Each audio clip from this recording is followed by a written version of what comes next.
मलकिन। अरे आवाज चला घुमा दे।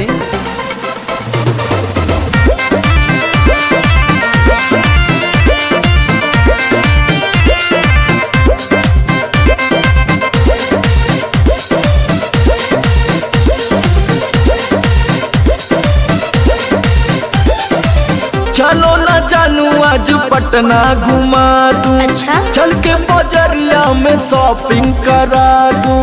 बाबू ना सुनो, क्या बात है। चलो ना जानू आज पटना घुमा दूं।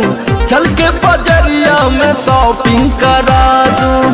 चढ़ब न फेरू सफरिया पिया, काले से उठे दरदिया पिया। अरे? कमरिया पिया कमरिया पिया, भइल बालक के ककरिया पिया। कमरिया पिया कमरिया पिया, भइल बालक के ककरिया पिया। अरे तो बरियार फजीहत हो गई।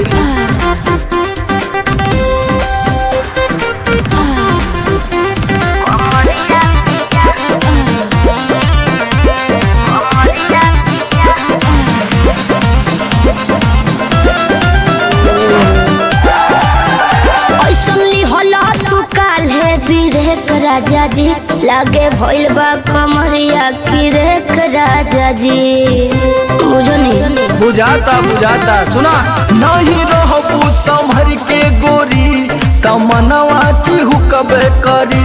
जति जोश में खो देबू होश कमरिया मुरुकबे करी।